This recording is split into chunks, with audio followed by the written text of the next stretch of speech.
품격 시대 플러스 두 번째 주제로 들어가겠습니다. 오늘 함께 하실 두 분의 전문가 모셨습니다. 우선 신지혜 녹색당 서울시당 운영위원장님 나오셨습니다. 어서 오십시오. 안녕하세요. 네, 반갑습니다. 최한나 국립중앙의료원 난임센터장 자리하셨습니다. 어서 오십시오. 예, 안녕하십니까. 네, 반갑습니다. 제가 진행하는 이 프로그램에서 여성으로만 토론 패널이 정해진 건 이번이 처음인 것 같습니다. 아, 정말요? 저는 보기 좋은 것 같습니다. 예, 저도 뭐 당연히 이 문제는 여자들끼리 네. 모여서 네. 예, 의견을 네. 더 나눠야 된다고 생각합니다. 당연히 여자들끼리 예. 모여서 의견을 예. 더 나눠야 된다 이런 말씀 주셔서 오늘 굉장히 여성성이 예. 많이 있는 토론이 되지 않을까 이런 생각이 좀 듭니다.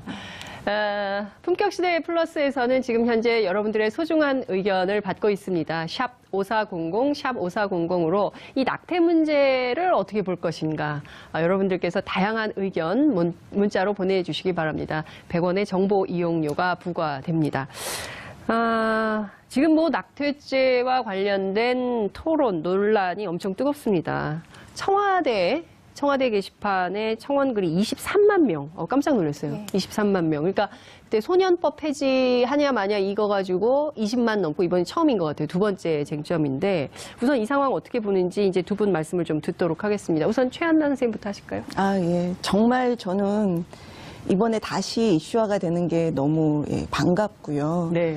제가 거의 이 낙태 문제에 대해서 이런 인터뷰나 이런 얘기한 게 보니까 한 10년, 딱 올해로 10년, 2007년부터 네. 이제 했었는데 그때 노무현 대통령 시절에 처음으로 이 낙태 문제, 모자보건법을 개정하려는 움직임이 있었습니다. 네. 그때부터 참여를 해서 이제 10년이 됐는데 거의 같은 이야기를 10년째 반복만 하고 있습니다. 그래서 정말 이번에는 청와대가 적극 나서주셔서 이 문제 어떻게 하는 게 우리 사회, 우리 여성들을 위해서 가장 바람직한 것인지 정말 이번엔 답을 주셨으면 좋겠습니다. 우선 선생님께서는 낙태죄를 폐지해서는 안 된다. 예, 계속 그렇죠. 현행대로 유지해야 된다. 이제 이런 입장이시고요. 자, 우리 신지혜 위원장님께서는 어떻게 보십니까? 저는 시민들의 인식이 얼마만큼 변화됐는지를 우리가 확연히 확인할 수 있는 사건이었다고 생각합니다. 네. 특히 최근 몇 년간 여성들의 이 정치적 활동들이 굉장히 늘어나지 않았습니까? 네. 얼마 전에 그 보건복지부에서 그 임신 중절, 낙태 수술을 한 그 의사들에게 네. 처벌을 가중하는 개정안을 내놓으니까 여성분들께서 검은 시위를 직접적으로 주도하셨고, 그다음에 뭐 강남역 살인 사건 이후로는 여성 혐오 공동 행동을 계속 지속적으로 해왔고, 사실 이런 여성분들의 실천적인 행동들이 시민들의 이 눈높이를 바꿔내지 않았나라는 생각이 들고요. 그래서 기존에 좀 패러다임이 좀 바뀌었다. 23만 명이라는 숫자가 호락호락한 아주 낮은 숫자가 아닙니다. 네, 굉장히 많은 시민들이 여기에 대해서 공감하고 있고 여기에 대해서 답답함을 느꼈다고 생각합니다. 그래서 때문에 이 청와대, 우리 이 법을 관련해서 고민하시는 분들 정치권 다 할 것 없이 이 문제에 대해서 지금 당장 뛰어드셔야 한다고 생각합니다. 네. 동감입니다. 자, 우리 신지혜 선생님께서는 낙태죄를 폐지해야 된다. 예. 여성의 자기결정권 차원에서 폐지해야 된다. 이런 주장이신데요. 자, 본격적으로 얘기를 좀 해보겠습니다. 어제 TBS 의뢰로 리얼미터 여론조사를 해봤더니요. 낙태죄를 폐지해야 된다는 의견이 51.9%, 그리고 유지해야 된다는 의견이 36.2%입니다. 그러니까 제가 노무현 정부 때 낙태죄 관련해서 엄청 뜨거웠었잖아요. 근데 그때 제가 사회부 기자였는데 그때는 여론이 유지가 훨씬 많았어요. 근데 이제 여론이 상당히 바뀐 거 아니냐. 그러니까 그렇죠. 지금의 사회는 폐지가 맞다. 이렇게 좀 폐지 쪽에 힘을 실어주는 것 같은데 어떠세요? 이 여론조사 결과 보시고. 예, 저는 충분히 국민들이 무슨 뜻으로 폐지를 찬성하는지 압니다. 왜냐하면 법이 있어도 전혀 현실에서 기능을 안 하니까 이런 법을 뭐하러 두냐 이 얘기거든요. 적극 공감을 하고요. 정말 낙태죄에 대해서는 우리나라는 거의 무법 천지인 상태다. 이건 법치 국가라고 할 수 없을 정도예요. 그냥 법은 허울만. 다른 나라 사람들이 보면 대한민국은 굉장히 낙태를 이러이러하게 엄격하게 제한하는 이렇게 되지만 실제로는 정말 낙태가 합법인 나라들보다 거의 제한 없이 사실 그리고 전혀 정부의 관리 없이 이루어지고 있는 게 사실이거든요. 그래서 이런 죄라고 하는 게 형법을 만들었을 때 처벌이 목적이 아니지 않습니까? 낙태죄라는 거 결국은 낙태를 줄일 수 있는 기능을 하고자 만들었을 겁니다. 53년도에 처음 만들었을 때부터. 그리고 2007년도에 이걸 존치하고자 하시는 분들도 낙태가 무분별하게 늘어나는 것을 막고자 하는 취지로 거고 이번에 다시 폐지를 원하시는 분들도 낙태를 더 많이 하자는 얘기는 아닐 겁니다. 단지 기능을 안 하고 있는 법이니까 뭐하러 두냐 이런 주장이 이제 저는 제대로 현실을 보시는 응답이라고 보고요. 그래서 제가 주장하는 건 폐지냐 합법이냐 이렇다기보다 낙태죄가 실제로 기능을 해서 낙태를 원치 않는 여성들이 강요당하는 현실 지금 그것도 못 막고 있거든요. 그래서 정말 낙태를 줄일 수 있는 방법 그러니까 제대로 기능하는 법으로 정말 현실에서 보면은 가중 처벌해야 되는 사람이 있어요. 여성이 아니라 정말 그 여성으로 하여금 원치 않는 낙태를 하게 하는 남자라든지 가족이라든지 그런 경우나 정말 정상 참작해야 되는 그런 경우도 전혀 아무런 법적 기능을 못 하는데 이렇게 제대로 법을 정비해서 기능할 수 있도록 하자. 그게 제 주장입니다. 그렇군요. 자, 이게 지금 그 모자보건법상에 이 낙태죄가 있긴 하지만 거의 유명무실화돼 있다. 이게 뭐 있으나 마나한 법이고 그게 이제 법으로는 굉장히 강력한 것처럼 보이지만 실제 워낙 이렇게 그 약 같은 거를 뭐 아무데서나 이렇게 살 수 있게 하기 때문에 유명무실화돼 있다 이런 비판을 좀 주셨어요. 그 우리 신재 위원장께서는 어떻게 보십니까?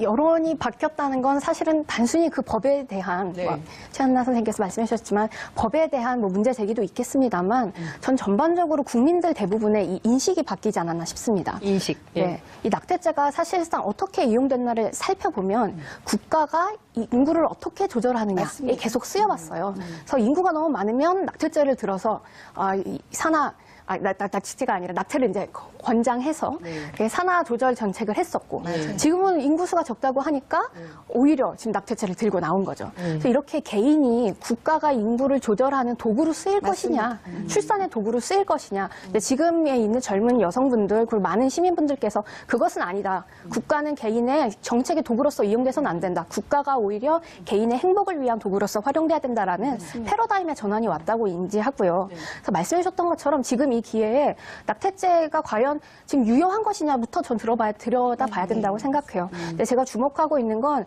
낙태죄를 폐지한 대부분의 나라가 아닙니다. 사실 모든 나라에서 낙태율이 줄었습니다. 맞습니다. 네, 이건 단순히 낙태죄 폐지했느냐 이게 아니라 그 사회의 낙태를 어떻게 보느냐, 그 사회 여성들이 자신의 몸에 대해서 어떻게 생각하느냐, 나라가 어떤 정책을 만드느냐 이 모든 바퀴가 한 번에 굴러가야 이 패러다임이 바뀐다고 그리고 그게 정책적으로 실현된다고 볼 수 있는 거죠. 근데 저희가 지금 바로 그 시작 앞에 있습니다. 말씀해 주셨던 것처럼 여러 분들께서 10년 동안 싸워오셨고 여성단체들께서 많은 일을 해오셨기 때문에 여기까지 왔고요. 이제 지금 막 우리가 뭔가를 바꿀 수 있는 고지를 눈앞에 보고 있는 게 아닌가 싶습니다. 낙태죄라는 것이 과연 대한민국 사회에서 유효한 것이냐, 그리고 국가가 개인의 행복을 위해서 존재해야 되는 거지, 국가가 뭐 산하 제한하거나 어떤 국가 정책에 따라서 여성을 도구화하는 거, 이것은 더 이상 용납할 수 없는 시대의 흐름을 이번 여론조사가 반영한 것이다. 이제 이런 말씀을 좀 주셨습니다. 그런데요, 국민들의 관심도 이런 것도 있어요. 어떤 방식으로 성행하길래, 그러니까 구체적으로 어떤 일들이 벌어지길래 이 낙태죄에 대해서 또 이렇게 얘기가 나오는 거지? 이런 생각을 또 하게 되거든요. 선생님, 그 현장에 계시니까. 그렇죠. 그러니까 현장 말씀드리기 전에 제가 잠깐 그 낙태죄 라는 건 형법에 있는 거고요. 모자보건법, 73년도에 그러니까 박정희 대통령 시절에 계엄하에 말씀하신 대로 인구를 줄일 목적으로 그러니까 여성의 성 건강이나 이런 논의 전혀 없이 당시에 있던 일본의 우생법 을 본따서 그냥 비상국무회의에서 국회 절차도 거치지 않고 만든 모자보건법 14조가 낙태죄의 그 형법에 걸리지 않게 낙태를 해도 되는 조항을 5가지 만든 그것이 지금 현실과 굉장히 안 맞다 이 말씀이십니다. 그러니까 모자보건법에서는 낙태를 허용하는 조항을 5개 있는 거고 낙태죄에서 처벌하는 규정은 형법에 있는 거고. 그러니까 지금 낙태죄 폐지라고는 하시지만 어떻게 보면은 모자보건법의 허용 사유가 현실에 맞지 않으니까 그거를 바꿔달라는 주장이신 것 같아요. 실제 형법보다는. 맞죠? 아니요, 사실 그렇다기보단 전체적으로 이 낙태를 보는 패러다임 자체가 바뀌고 낙태죄라는 것이 형법상 자기 낙태죄 자체가 사라져야 된다는 의견입니다. 그렇지 않는다면 사실 여성으로서는 임신을 해서 만약에 어떠한 이유든 그게 기혼 여성이든 아니면 뭐 가족관계 뭐 어떤 일이든 성폭력 때문이든 어떠한 이유로든 임신 중절을 선택할 수 있는데 그때마다 내가 범죄를 저지른 건가? 내가 범죄자인가? 나는 이 얘기를 누구한테 해야 되지? 그러다 보니까 자꾸 음지로 가게 되고 그러다 보니까 법의 테두리 안에 못 있는 거거든요. 근데 사실 사실 그거는 건강한 출산과 건강한 여성의 삶을 보장하지 못하는 패러다임이죠. 그랬을 때 저희가 선택할 수 있는 건 과감하게 낙태죄 폐지로 가자. 그리고 여태까지 뭐 전문가분들이나 뭐 해오셨던 것들이 있기 때문에 지금 젊은 여성들, 지금의 시민들은 자기 주체로서 여성으로서 선택할 수 있다. 좋은 선택을 할 수 있다라는 걸 국가가 시민에게 보장해줘야 되는 게 아닌가 싶습니다. 예, 그래서 그 현실 얘기를 좀 하면 그 모자보건법에 아까 말씀하신 성폭행은 들어갑니다. 합법적으로 들어가 근친상간이 들어가고 근데 문제는 뭐냐 하면 1번이 우생학적 개념이 들어가요. 우생학적 유전질환이나 정신질환인 경우 1번, 2번이 감염성 질환 이렇게 있어서 우생학적 질환 이러면요. 예. 일반 시민들은 잘 몰라요. 설명을 그러니까 좀 해주세요. 우생학적이라는 게 한마디로 이거예요. 네. 옛날에 나치의 홀로코스트하고 똑같은 예. 거예요. 부모한테 무슨 문제가 있으면 또 우리 또 나라의 한센병 이런 그러니까 부모한테 문제가 있으면 그 대를 끊겠다는 그런 개념의 우생학적. 그러니까 좋은 형질의 사람들만 낳게. 이건 굉장한 인권 침해적인 요소고 이런 법을 우리가 따온 일본도 96년도에 없앴어요 그 법을. 근데 우리가 지금 2017년에도 이 법을 그대로 이고 살군 데가 말이 안 된. 왜냐하면 많은 국민들이 착각하는 게 애가 못 살 기형이면 낙태가 당연히 아닙니다. 현행법상 어떠한 경우도 애기한테 무슨 문제가 있어도 살아있는 애를 낙태하는 거는 불법입니다. 이거 모르시는 분들도 많고요. 그 모자보건법에서 말하는 거는 사실은 엄마 아빠가 임신할 정도의 건강은 됩니다. 근데 어쨌든 거기에 문제가 있으면 그 대를 끊겠다? 또 특히 정신질환이 들어갑니다. 모든 정신질환은 유전질환이 아님에도 불구하고 심지어 2009년 전에는 현저한 범죄 성향의 사람은 그 대를 끊는 그런 조항까지 들어갔어요. 그러니까 굉장히 반인권적인 죄이고 이번에 감염질환도 요즘 에이즈 환자라고 해서도 얼마든지 임신해서 관리 잘해서 애기 건강하게 낳고 만성 관리로 하면서 삽니다. 이건 전혀 조항, 그러니까 현대법하고 전혀 맞지 않는 조항이 들어가 있기 때문에 이건 바꿔야 된다고 단 거기에 사회경제적인 이유로도 내가 원할 때 낙태할 수 있게 해달라는 주장을 이제 여성단체에서 하는 거고 네. 저희 의사들은 어쨌든 의사다 보니 의학적 이유로 이 임신을 유지하는 게 엄마에게 심각한 문제가 있는 경우 외에 사회경제적인 이유 때문에 낙태하는 걸 의사들이 찬성할 수는 없는 겁니다. 의사의 본분상. 그러니까 그거에 대해서는 사회가 논의해서 어쨌든 우리가 다 법 테두리 안에서 법 질서를 지킬 수 있도록 법을 개정하자 이 얘기입니다. 네, 사실 이 법 질서를 지키는 거 저도 중요하다고 생각합니다. 그리고 의사로서의 이렇게 본분을 지키시는 것도 참 중요하다고 생각하는데요. 사실 성폭력 사건도 좀 약간 예시로 잠깐 드셨는데 이 성폭력 사건에서 여성이 증빙하기가 굉장히 어렵습니다. 증명해내기가 자신의 이 성폭력 사실을. 예를 들면 여성들이 뭐 고소를 한 사실이 있어야 되고요. 그다음에 그거를 병원에서 증명을 받아와야 되고요. 뭐 이런 것들이 있기 때문에 개인 스스로가 고소 과정을 밟지 않는다면 그리고 뭐 성폭력 사건도 사실은 뭐 벌어진 지 한 달 만에 딱 이 사건이 종결됐습니다 하지 않잖아요. 사실은 가해자가 뭐 이런저런 이유로 계속 그 사건 조사 자체를 지연시키는 경우도 있고요. 근데 이때도 24주가 넘어가면 여성은 낙태를 할 수 없기 때문에 똑같이 낙태를 할 수 없습니다. 그러니까 이게 여러 가지 상황들이 있어요. 근데 이런 상황은 되고 저런 상황은 안 되고 이걸 법적으로 하나하나 규정하기 시작하면 언제나 사각지대에 있는 여성들이 생기기 마련이라는 겁니다.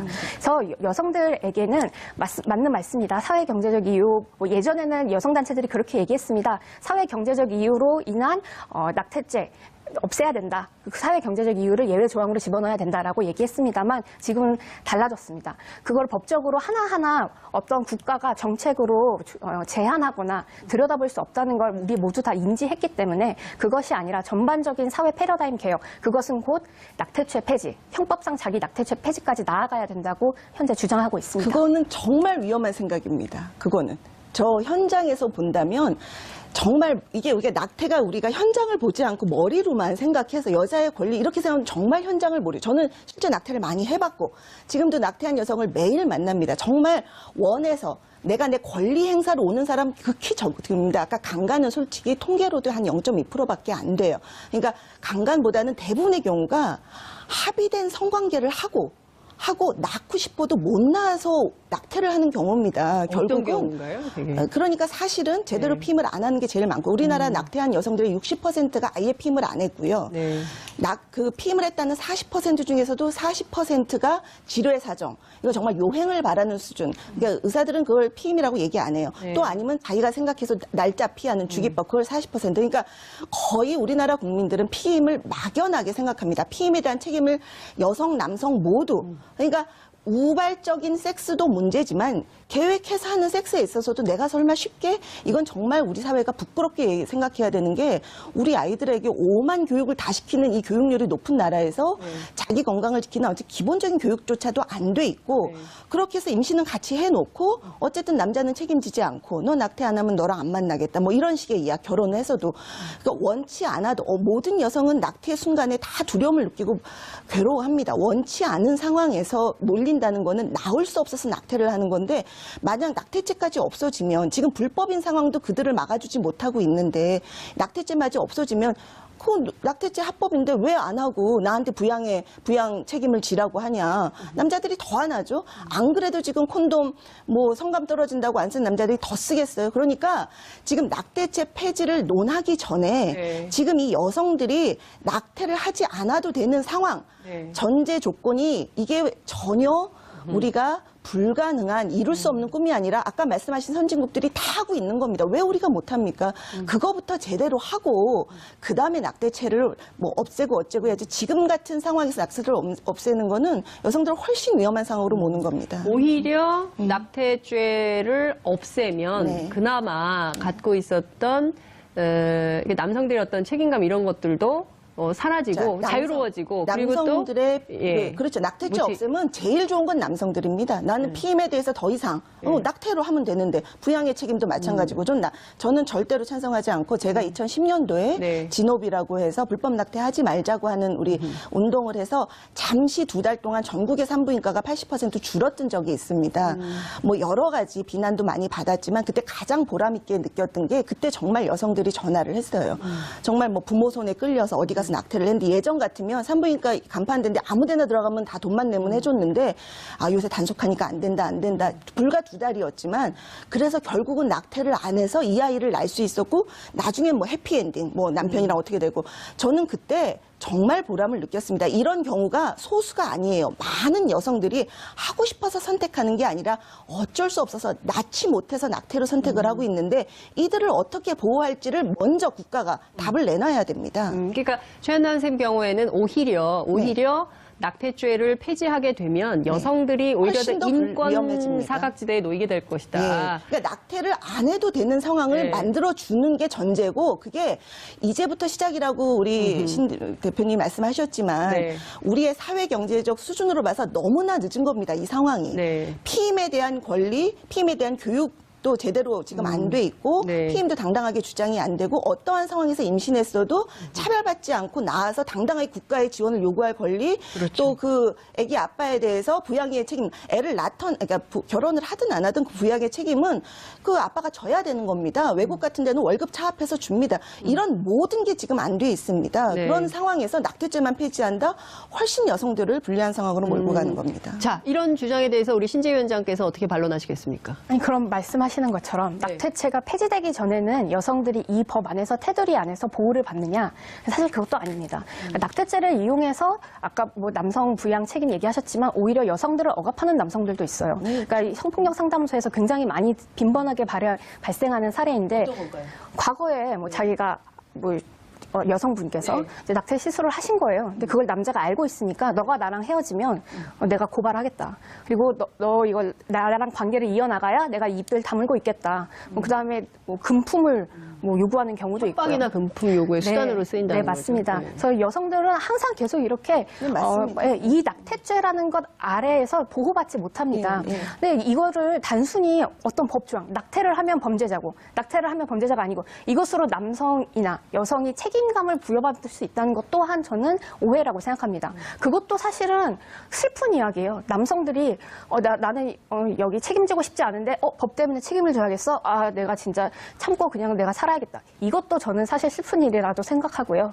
여성으로서도 내가 아이를 가진 것이 참 행복하고 말씀하신 것처럼 축복이어야 되는데 그게 아니라 이 법 때문에 내가 아이를 안 지어야겠다. 그리고 사실은 거기 중에서도 얼마나 많은 여성들이 평생 동안에 걸쳐서 뭐 다시 이 결정이 좋아졌어라고 생각하는지 저는 잘 모르겠습니다만 어떤 여성들은 거기에 대해서 끊임없이 계속 고통을 받고 있는 여성들도 있습니다. 그걸 저희가 무시하면 안 된다는 얘기고요. 그리고 또 낙태를 그렇게 생각하는 것이 좀 저는 편견이라고 생각합니다. 그러니까 어떤 여성이 낙태를 하느냐? 저희가 쉽게 떠올릴 수 있는 게 이거예요. 젊은 여성이 이런저런 남자들 만나다가 뭐 아이를 가졌는데 아이를 책임지고 싶지 않아서 낙태를 한다. 그것이 저희가 보통 갖고 있는 편견입니다만 사실은 그렇지 않습니다. 요새 한국에서 낙태가 늘어나는 가장 큰 이유 중에 하나가요. 시험관 시술 때문이에요. 시험관 시술을 하면 당연히는 아니다만 많은 경우에 그 다태아 현상이 나타납니다. 그럼 거기에서 한 명의 태아를 잘 보살피기 위해서 그리고 산모의 안전을 위해서 다른 태아를 낙태하는 경우가 있어요. 시술적으로요. 네. 왜냐면 네 세 개나 5개 태아가 발견된 경우가 있으니까요. 그럼 그럴 때 우리가 낙태죄를 물을 수 있느냐? 그렇지 않습니다. 이런 때 또 낙태죄를 묻지 않습니다. 그러니까 사실 이게 법적으로 낙태라는 것이 제대로 규정되거나 논의된 적이 한 번도 없다는 거예요. 그리고 여기 또 그런 것도 있습니다. 기혼한 중년 여성들 중에서도 이 낙태 비율이 적지 않습니다. 그러니까 자기 남편한테 당신이 좀 피임 시술했으면 좋겠어 라고 차마 말하지 못하는 중년 여성들도 사실은 많고 그리고 집안 경제 사정, 가족 계획에 어긋난 임신을 하게 되는 경우도 많고 이 비율을 무시할 수가 없습니다. 그러니까 이렇게 우리가 낙태라는 것이 누가 한 명이 저지르는 범죄가 아니라 이 사회 전반적으로 현상적으로 나타나는 일이고요. 인류학적으로 보더라도 인류 역사에서 낙태가 없었던 적이 없습니다. 어떻게 한 정부가 한 개인의 몸을 다 부정하는 이 낙태죄를 어떻게 실천할 수 있는가? 이거는 사실 잠깐만 떠올려도 불가능한 영역이거든요. 이건 법, 제도 단순히 이거를 반대한다 그래서 이거를 처벌한다 그래서 우리 사회를 바꿀 수 없는 일이라는 건 다들 동감을 하셔야 되는 일이고요. 그리고 이런 문제도 있습니다. 왜 젊은 여성들이 피임을 자꾸 피임이래요. 낙태를 자꾸 음지에서 하게 되느냐. 그렇습니다. 사실 해외에서는 요새 미프진이라 그래가지고 대표적인 피임약이 있어요. 네. 이걸 먹으면 거의 생리하는 것처럼 하혈을 하고 며칠간에 걸쳐서 이 낙태의 과정을 여성이 들어섭니다. 이게 몇 가지 기준들이 있습니다. 기간의 기준도 있고요. 전문가를 2명 이상 만나야 된다는 제도도 있고요. 그런데 어쨌든 이 미프진이라는 약은 WHO에서 권장하는 약입니다. 네. 이 필수 의약품에도 들어있어요. 근데 이런 쉬운 방법이 있음에도 한국은 이걸 낙태죄를 형벌상 낙태죄가 성립이 되니 이 약도 수입을 안 하고 있는 거예요. 그러니까 여성들이 지금 어떻게 됩니까? 제일 위험한 방법으로 수술을 택하고 있습니다. 그 자궁을 긁어내는 거 그게 얼마나 아마 약간 선생님께서도 말씀하실 테지만 얼마나 이게 몸에 안 좋습니까? 그런데 국가가 그걸 다 관리할 수 있느냐? 관리할 수 없다. 그렇다면 우리는 현실적으로 이 여성들의 슬픔, 고통 이런 것에 눈 돌리지 않고 의학계가 정치계가 할 수 있는 일을 선택해야 한다는 겁니다. 네. 지금 대부분 전적으로 동의를 하고요. 네. 기혼이 더 많습니다. 아직도 6대4 정도로 기혼이 많고 기혼 여성의 낙태율이 더 많다는 그렇죠. 거죠. 예. 그리고 여러 번 섹스해서 여러 남자 만나서 임신하는 게 아니지 않습니까? 단 한 번에 특히 20대 초반에 가장 임신력 좋을 때 보통 내가 설마 단 한 번에 임신된 경우가 많기 때문에 낙태에 대한 편견 그런 건 당연히 없어져야 되는 거고 아까 말씀하셨던 것처럼 낙태는 어떻게 하든지 하는 게 애만 없어지는 게 아니라 그 여성의 건강에 낙태해서 더 건강해지는 사람이 있냐고요. 안 하는 게 건강한 겁니다. 그러니까 이 문제가 그냥 우리가 머릿속으로 생각하는 권리 문제가 아니라 어떻게 하면 낙태를 안 하게 줄이게 하는 것이 우리의 앞으로 논의의 방향과 앞으로 정부의 대책이 돼야 된다는 말씀을 계속 드리는 거고 처벌의 얘기가 아니라 당연히 그리고 아까 말씀하신 것처럼 낙태 협박하는 당연히 그 남자 처벌하게 해야죠. 당연히 낙태를 종용했고 그걸 협박한 협박죄 당연히 처벌할 수 있도록 오히려 낙태죄가 그런 사안별로 더 법 기능을 할 수 있도록 더 기능을 만들자. 제대로 그 말씀이고 예를 들어서 형법상 낙태죄가 성립한다면 사실 그 여성도 낙태의 범죄자인 거예요. 그러니까 사실은 얘기할 수 없는 거죠. 그런데 저는 사실은 법학자가 아니라서 근데 제가 말하는 처벌의 대상은 여성이 아닙니다. 여성은 낙태 문제에서 분명히 피해자입니다. 애는 없어졌지만 우리한테 보이지 않는 피해자지만 여자는 무슨 처벌 용서를 하고 이것이 아니라 우리가 해줄 일이 있다면 어떻게 도와주고 지원할 것인가, 그 대상이지 처벌의 대상이 아니고 그 사람을 낙태할 수밖에 없게 몰고 간 그 구조에 대해서 정부가 제대로 사법적 질서를 세우자는 이야기고, 미푸진 얘기하셔서 네. 제가 얘기 안 할 수 없습니다. 낙태약을 요번에 또 청원에 했는데 네. 자, 이거는 합법이 되면 그 다음 방법으로 또 논의할 수 있는 문제이지만, 우선 제가 국민들한테 말씀드리고 싶은 건, 마치 이걸 보면 지금 말씀하신 것처럼 약을 먹으면 뱃속에서 애가 싹 없어져서 생리하는 것처럼, 그냥 이거는 완전히 잘못 아시는 거고요. WHO, FDA 모든 기준을 보십시오. 어디서 약을 그렇게 먹어서 그렇게 하는지, 이것이 뭐냐 하면 애는 임신을 하는 순간 어쨌든 그게 밖으로 다 나와야 유산이 됩니다.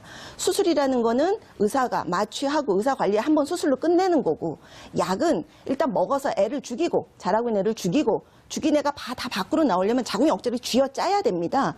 그 약입니다. 그래서 한 번에 안 되고 며칠에서 최대한 몇 주 또 걸릴 수 있기 때문에 FDA에서 임신 7주 49일 이내에 쓰는 걸로 권하고 있고, 유럽에서 더 넓게 쓴 나라도 8주, 그러니까 9주 이내 8주까지만 쓰는 걸로 권하는 이유가 뭐냐면, 벌써 그때만 돼도 애가 3cm 정도 돼요. 머리, 팔다리 뭐 다 생기기 시작을 하는데 애가 쉽게 안 나와요. 그러니까 일부는 걸쳐있고 일부는 나오고, 출혈이 과다해서 과다출혈로 사망하거나 네. 훨씬 더 위험해질 수 있고, 의사도 훨씬 더 여러 번 만나는데, 이거를 마치 더 쉬운 아주 판타스한 약처럼 얘기하시는 거는 굉장히 위험한 겁니다. 예. 네, 뭐 그 수술에 대해서는 사실 그 약이 어떤 마술적인 약이다라고 말씀드리는 건 아니고요. 사실상 유산이 아니라면 낙태를 선택하는 대부분의 여성들에겐 선택권이 3개밖에 없습니다. 그 우리가 알고 있는 자궁을 드러내서 하는, 긁어내면서 하는 수술, 그 다음에 흡입술, 그 다음에 약, 이 3가지가 다예요. 근데 낙태를 선택한 여성들에게 무엇을 준 것이 가장 안전하냐? 지금 현재의 의료법상, 의료체계상, 그리고 지금 현재 의학기술상 국가는 여성에게, 그리고 시민들에게 최선의 의료체계를, 의료기술을 보여줘야 되는 그 법이 있습니다. 근데 그게 약이 아니라니까요. 최선이 약이 아니고. 그럼 어떤 게 최선이라고 생각하시죠? 그러니까 아기는 나오려면 수술로 하든 약으로 하든 부병이 여성의 몸에는 그만큼 치명적인 상처를 남기는 거예요. 그러니까 이게 거기에서 차이가 나는 아니. 겁니다. 그건 정말 그 자, 약을 안 써보셔서 그러는 자, 거고. 지금 우리가 이걸 한 2시간 정도를 했어야 되는데요. 지금 예. 3시 14분 30초, 31초 얼마나 지나고 남았나요? 있습니다. 지금 시간이 6분 저에게 남아 있는데 지금 쟁점이 확 붙고 있어서 제가 끼어들기가 애매해서 두 분 말씀하시라고 쭉 빠져 있었는데, 말씀 주신 대로 정말 낙태하지 않아도 되는 사회. 예. 그리고 그게 애를 불가능한 게 낳으면 아니에요. 예. 애를 낳으면 국가가 책임지는 사회. 예, 아니. 그런 시스템이 그게 된다면 애를 낳으면 국가가 책임짐은 이미, 그게 지금 맨날 그 네. 국가의 저출산 정책인데, 그렇죠. 그래서 되냐고요. 그게 아니라 네. 애를 낳으면 아니라 임신한 순간부터 책임지란 얘기예요. 왜 그걸 주장 안 합니까? 여성들이 네. 임신한 순간부터 내가 누구랑 임신을 했던, 어떤 상황에 임신했던 네. 내 책임을 아이를 져야 중심으로 나를 지원해라. 네. 그럼 많은 여성들이 용기를 낼 겁니다. 네. 근데 나서 애 아빠가 있냐 없냐, 혼인 관계냐 네. 이런 거에 따라서 차별을 하니까 그렇습니다. 결국 여성들이 낙태로 몰려갈 수밖에 없는 네. 겁니다. 자, 여성 인권 그리고 태아도 생명이기 때문에 이 낙태죄를 폐지해서는 안 된다. 예. 그리고 이것을 유지해서 더, 낙태를 제대로, 하지 않아도 되는 그렇죠. 국가를 만드는 것이 훨씬 더 정책적으로 유효한 수단이다. 그렇죠. 이제 이런 말씀을 좀 주셨고요. 그렇게 하기에는 여성의 자기결정권 문제도 있고, 여성의 자기결정권에 앞서서 여성 인권 차원에서라도 선택할 수 있는 수단의 폭을, 그리고 무엇보다도 국가가 개인의 몸에 개입하는 것은 옳지 않다. 이런 이제 그 패러다임 차원에서 말씀도 주셨습니다. 이제 시간이 15분 53초 흐르고 있어서 시간이 정말 짧게 남아 있는데요. 태아도 사람이다. 그리고 태아 이전에 여성의 엄마의 몸이 더 먼저다. 이제 이 쟁점이 좀 붙어 있어요. 그러니까 그 두 가지만 좀 잠깐 얘기를 좀 해야 될 것 같습니다. 근데 저는 정말 이 문제에서 태아와 여성을 분리해서 이들의 싸움처럼 보는 게 네. 정말 문제고, 외국도 이거는 거의 한 60년대 패러다임이에요. 지금 그렇게 안 봐요. 지금 네. 그렇게 예. 인식을 하기 시작하면 그건 사실 안 굉장히 되고, 맞아요. 피상적인 문제가 그렇죠. 되버립니다. 여성은 임신한 여성 자체를 낙태 문제의 피해자로 보셔야지만 이 문제가 해결이 될 수 있고요. 여성의 자기결정권, 선택권은 당연히 존중돼야 되는데, 임신을 해야 될지 말아야 될지에 대한 선택권은 임신하고 나서 되는 게 아닙니다. 우리가 뭘 선택한다는 건 하기 전에 선택하는 겁니다. 내가 섹스를 할지 말지, 섹스를 한다면 어떤 피임을 할지 그때 충분히 될 수 있도록 그것에 대해서 지금 피임에 대해서 상담이나 진료 다 보험이 안 되고 있습니다. 저출산 시대라고 해서. 모든 피임이 다 100%가 아닙니다. 아닙니다. 사실 거의 거기에 그래도 대해서 제대로 쓰면 완벽하고 우리나라 사람들이 지금 100%가 아니라고 하는 건 예를 들면 콘돔도 항상 쓴 게 아니라 썼다 말았다 이러니까 그런 경우도 그러는 있지만 겁니다. 예를 들어 피임 수술을 했어도 완벽하게 피임이 안 되는 경우도 있다든지 뭐 예. 예를 들면 정말 그런 경우는 적고요. 뭐 지금 소홀한 경우도 있다든지. 근데 제가 드리는 말씀은 이것들을 다 국가가 하나하나씩 나서가지고 다 살펴볼 수가 없다는 거예요. 말씀하신 거에 따르면 낙태죄가 계속 유지된다면 그 사람이 그 수술이 그 피임 수술이 풀려가지고 그렇게 된 건지 아니면은 자기가 어떻게 하다가 원래 그 피임 수술 전에 그 상관계를 맺은 건지 그걸 다 일일이 증명해내야 되는 거예요. 지금 신재희 위원장님은 너무 극단의 경우를 얘기합니다. 사실은 대부분의 경우 합의된 성관계에서 피임을 충분히 할 수 있었음에도 안 하고 있는 게 아까 말씀하신 것처럼 일부의 문제가 아니라 우리 사회 알겠습니다. 집집의 문제입니다. 모든 가정에 다 펼쳐 있는 문제입니다. 전반적인 문제가 그렇다고 네. 할지라도 매해마다 20만 명씩의 여성들이 계속 사례로서 나오고 있고 불법적인 낙태 수술을 받을 수밖에 없게 되어 있고 그럼 그분들은 누가 관리합니까? 근데 불법이라 그러면 하더라도 최한나 다 선생님이 산부인과 말씀하시는 의사들이 건 합니다. 다 최한나 선생님 산부인과들이. 그건 의사적 측면이고요. 예. 여성의 측면에서 보자면 누구도 자기를 보호해주는 사람이 없습니다. 법도 그게 그렇지 문제라는 않고요. 거예요, 저도. 예. 예. 그런데 말씀해주신 것처럼 이것만 말씀드리겠습니다. 네. 출산의 과정에서 그리고 네. 임신의 과정에서 국가가 그걸 보장해줘야 되는 건 네. 맞습니다. 그거 여성단체가 주장하고요. 녹색다둥도 주장하는 바입니다. 근데 여기서 중요한 건 뭐냐면 이 낙태에 관한 것도 보장해주는 나라가 많다는 거예요. 그거를 법으로 그다음에 뭐 심지어 돈이나 뭐 전문가를 지원해주는 나라들도 있고요. 왜 그런 보장 체제는 따라하지 않느냐는 네. 거죠. 그러니까 이 말씀을 드릴게요. 네. 그렇게 다 낙태죄로서 보장하는 나라가 다 제가 아까 말씀드렸던 임신을 했을 때 남자한테 양육에 책임을 지게 한다든지 뭐 부양 이런 것이 다 되고 나서 이것도 되는 거지 이게 이렇게 안 된 나라에서 낙태만 다 그렇게 쉽게 할 수 있게 있는 나라가 어디가 있나요? 그 패러다임을 바꾼 건 남자의 양육 책임이 남자가 오로지 가져가냐 이게 아니라요. 여성이 자기가 여성의 결정권을 가질 네, 수 있느냐 없느냐 그 알겠습니다. 판단이 굉장히 중요해요. 네.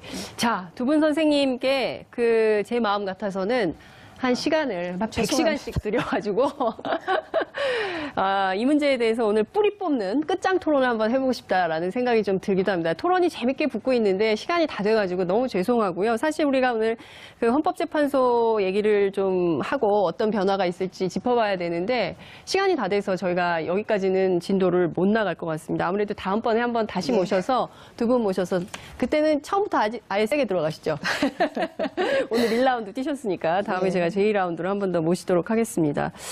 자, 낙태 전에 피임부터 잘 해서 국가가 아이를 낳아도 안심하고 키울 수 있는 그런 나라가 돼야 되지 않겠나. 무엇보다 여성의 인권을 생각하는 국가가 되어야 되지 않겠나. 이게 두 분의 말씀을 제가 이렇게 정리해 보도록 하겠습니다. 오늘 두 분 말씀 정말 잘 들었습니다. 고맙습니다. 네, 고맙습니다.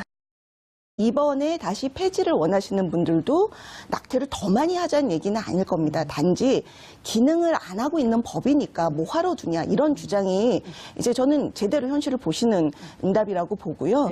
제가 주장하는 건 폐지냐 합법이냐 이렇다기보다 네. 낙태죄가 실제로 기능을 해서 네. 낙태를 원치 않는 여성들이 강요당하는 현실 지금 그것도 못 막고 있거든요. 네. 그래서 정말 낙태를 줄일 수 있는 방법 그러니까 제대로 기능하는 법으로 네. 정말 현실에서 보면은 가중 처벌해야 되는 사람이 있어요. 여성이 아니라 네. 정말 그 여성으로 하여금 원치 않는 낙태를 하게 하는 네. 남자라든지 가족이라든지 그런 경우나 정말 정상 참작해야 되는 그런 경우도 전혀 아무런 법적 기능을 못 하는데 이렇게 제대로 법을 정비해서 기능할 수 있도록 하자. 네. 그게 제 주장입니다. 그렇군요. 자, 이게 그 모자보건법상에 이 낙태죄가 있긴 하지만 거의 유명무실화돼 있다. 이게 뭐 있으나 마나한 법이고 그게 이제 법으로는 굉장히 강력한 것처럼 보이지만 실제 워낙 이렇게 그 약 같은 거를 뭐 아무 데서나 이렇게 살 수 있게 하기 때문에 유명무실화돼 있다 이런 비판을 좀 주셨어요. 우리 신재 위원장께서는 어떻게 보십니까? 여론이 바뀌었다는 건 사실은 단순히 그 법에 대한 네. 최한나 선생님께서 말씀해 주셨지만 법에 대한 뭐 문제 제기도 있겠습니다만 전 전반적으로 국민들 대부분의 이 인식이 바뀌지 않았나 싶습니다. 인식. 네. 이 낙태죄가 사실상 어떻게 이용됐나를 살펴보면 국가가 이 인구를 어떻게 조절하느냐에 계속 쓰여왔어요. 그래서 인구가 너무 많으면 낙태죄를 들어서 산하 낙지가 아니라 낙태를 이제 권장해서 네. 산화 조절 정책을 했었고 맞아요. 지금은 인구수가 적다고 하니까 오히려 지금 낙태죄를 들고 나온 거죠. 그래서 이렇게 개인이 국가가 인구를 조절하는 도구로 쓰일 것이냐, 출산의 도구로 쓰일 것이냐. 근데 지금에 있는 젊은 여성분들 그리고 많은 시민분들께서 그것은 아니다. 국가는 개인의 정책의 도구로서 이용돼서는 안 된다. 국가가 오히려 개인의 행복을 위한 도구로서 활용돼야 된다라는 패러다임의 전환이 왔다고 인지하고요. 그래서 말씀해 주셨던 것처럼 지금 이 기회에 낙태죄가 과연 지금 유효한 것이냐부터 전 들여다봐야 된다고 생각해요. 근데 제가 주목하고 있는 건 낙태죄를 폐지한 대부분의 나라가 아닙니다. 사실 모든 나라에서 낙태율이 줄었습니다. 맞습니다. 네, 이건 단순히 낙태죄 폐지했느냐 이게 아니라 그 사회의 낙태를 어떻게 보느냐, 그렇죠. 그 사회 여성들이 자신의 몸에 대해서 어떻게 생각하느냐, 나라가 어떤 정책을 만드느냐, 이 모든 바퀴가 한 번에 굴러가야 이 패러다임이 바뀐다고, 그리고 그게 정책적으로 실현된다고 볼 수 있는 거죠. 근데 저희가 지금 바로 그 시작 앞에 있습니다. 말씀해 주셨던 것처럼 여러 분들께서 10년 동안 싸워오셨고 여성단체들께서 많은 일을 해오셨기 때문에 여기까지 왔고요. 이제 지금 막 우리가 뭔가를 바꿀 수 있는 고지를 눈앞에 보고 있는 게 아닌가 싶습니다. 낙태죄라는 것이 과연 대한민국 사회에서 유효한 것이냐, 그리고 국가가 개인의 행복을 위해서 존재해야 되는 거지, 국가가 뭐 산하 제한하거나 어떤 국가 정책에 따라서 여성을 도구화하는 거, 이것은 더 이상 용납할 수 없는 시대의 흐름을 이번 여론조사가 반영한 것이다. 이제 이런 말씀을 좀 주셨습니다. 그런데요, 국민들의 관심도 이런 것도 있어요. 어떤 방식으로 성행하길래, 그러니까 구체적으로 어떤 일들이 벌어지길래 이 낙태죄에 대해서 또 이렇게 얘기가 나오는 거지? 이런 생각을 또 하게 되거든요. 선생님, 그 현장에 계시니까. 그렇죠. 그러니까 현장 말씀드리기 전에 제가 잠깐 네. 그 낙태죄라는 건 형법에 있는 거고요. 네. 모자보건법, 그 73년도에 네. 박정희 대통령 시절에 계엄하에 네. 말씀하신 대로 인구를 줄일 목적으로 그러니까 여성의 성 건강이나 이런 논의 전혀 없이 당시에 있던 일본의 우생법 을 본따서 그냥 비상국무회의에서 국회 절차도 거치지 예. 않고 만든 모자보건법 14조가 예. 낙태죄의 그 형법에 걸리지 않게 낙태를 해도 되는 조항을 5가지 만든 예. 그것이 지금 현실과 굉장히 안 맞다 이 말씀이십니다. 그러니까 모자보건법에서는 낙태를 허용하는 조항을 5개 있는 거고 네. 낙태죄에서 처벌하는 규정은 형법에 있는 거고. 그러니까 지금 낙태죄 폐지라고는 하시지만 어떻게 보면은 모자보건법의 허용 사유가 현실에 맞지 않으니까 네. 그거를 바꿔달라는 주장이신 것 같아요. 네. 실제 형법보다는. 맞죠? 그래서 아니요, 사실 그렇다기보단 전체적으로 이 낙태를 보는 패러다임 자체가 바뀌고 낙태죄라는 것이 형법상 자기 낙태죄 자체가 사라져야 된다는 의견입니다. 네, 그렇지 않는다면 사실 여성으로서는 임신을 해서 만약에 어떠한 이유든 그게 기혼 여성이든 아니면 뭐 가족관계 뭐 어떤 일이든 성폭력 때문이든 어떠한 이유로든 임신 중절을 선택할 수 있는데 그때마다 내가 범죄를 저지른 건가? 내가 범죄자인가? 나는 이 얘기를 누구한테 해야 되지? 그러다 보니까 자꾸 음지로 가게 되고 그러다 보니까 법의 테두리 안에 못 있는 거거든요. 근데 사실 그거는 건강한 출산과 건강한 지부에서 그 임신 중절, 낙태 수술을 한 그 의사들에게 처벌을 가중하는 개정안을 내놓으니까 여성분들께서 검은 시위를 직접적으로 주도하셨고, 그다음에 뭐 강남역 살인 사건 이후로는 여성 혐오 공동 행동을 계속 지속적으로 해왔고, 사실 이런 여성분들의 실천적인 행동들이 시민들의 이 눈높이를 바꿔내지 않았나라는 생각이 들고요. 그래서 기존에 좀 패러다임이 좀 바뀌었다. 23만 명이라는 숫자가 호락호락한 아주 낮은 숫자가 아닙니다. 네, 굉장히 많은 시민들이 여기에 대해서 공감하고 있고 여기에 대해서 답답함을 느꼈다고 생각합니다. 때문에 이 청와대, 우리 이 법을 관련해서 고민하시는 분들 정치권 다 할 것 없이 이 문제에 대해서 지금 당장 뛰어드셔야 한다고 생각합니다. 네. 동감입니다. 자, 우리 신지혜 선생님께서는 낙태죄를 폐지해야 된다. 예. 여성의 자기결정권 차원에서 폐지해야 된다. 이런 주장이신데요. 자, 본격적으로 얘기를 좀 해보겠습니다. 어제 TBS 의뢰로 리얼미터 여론조사를 해봤더니요. 낙태죄를 폐지해야 된다는 의견이 51.9%, 그리고 유지해야 된다는 의견이 36.2%입니다. 그러니까 제가 노무현 정부 때 낙태죄 관련해서 엄청 뜨거웠었잖아요. 근데 예. 그때 제가 사회부 기자였는데 예. 그때는 여론이 예. 유지가 훨씬 많았어요. 근데 이제 여론이 상당히 바뀐 거 아니냐. 그러니까 그렇죠. 지금의 사회는 폐지가 맞다. 이렇게 좀 폐지 쪽에 힘을 실어주는 것 같은데 예. 어떠세요? 이 여론조사 그러니까, 결과 보시고. 예, 저는 충분히 국민들이 무슨 뜻으로 폐지를 찬성하는지 압니다. 왜냐하면 법이 있어도 네. 전혀 현실에서 기능을 안 하니까 이런 법을 뭐하러 두냐 이 얘기거든요. 적극 공감을 하고요. 정말 낙태죄에 대해서는 우리나라는 거의 무법 천지인 상태다. 이건 법치 국가라고 할 수 없을 정도예요. 그냥 법은 허울만. 다른 나라 사람들이 보면 대한민국은 굉장히 낙태를 이러이러하게 엄격하게 제한하는 이렇게 되지만 실제로는 정말 낙태가 합법인 나라들보다 거의 제한 없이 사실 그리고 전혀 정부의 관리 없이 이루어지고 있는 게 사실이거든요. 그래서 이런 죄라고 하는 게 형법을 만들었을 때 처벌이 목적이 아니지 않습니까? 낙태죄라는 거 결국은 낙태를 줄일 수 있는 기능을 하고자 만들었을 겁니다. 53년도에 처음 만들었을 때부터. 그리고 2007년도에 이걸 존치하고자 하시는 분들도 낙태가 무분별하게 늘어나는 것을 막고자 하는 취지로 여성의 삶을 보장하지 못하는 패러다임이죠. 그랬을 때 저희가 선택할 수 있는 건 과감하게 낙태죄 폐지로 가자. 그리고 여태까지 뭐 전문가분들이나 뭐 해오셨던 것들이 있기 때문에 지금 젊은 여성들, 지금의 시민들은 자기 주체로서 여성으로서 선택할 수 있다. 좋은 선택을 할 수 있다라는 걸 국가가 시민에게 보장해줘야 되는 게 아닌가 싶습니다. 그래서 그 현실 얘기를 좀 하면 그 모자보건법에 아까 말씀하신 성폭행은 들어갑니다. 합법적으로 근친 상간이 들어가고. 근데 문제는 뭐냐 하면 1번이 우생학적 개념이 들어가요. 우생학적 유전 질환이나 정신 질환인 경우 1번, 2번이 감염성 질환 이렇게 있어서 우생학적 질환 이러면요. 일반 시민들은 잘 몰라요. 그러니까 우생학적이라는 게 한마디로 이거예요. 옛날에 나치의 홀로코스트하고 똑같은 거예요. 부모한테 무슨 문제가 있으면 우리 또 나라의 한센병 그러니까 부모한테 문제가 있으면 그 대를 끊겠다는 그런 개념의 우생학적. 그러니까 좋은 형질의 사람들만 낳게.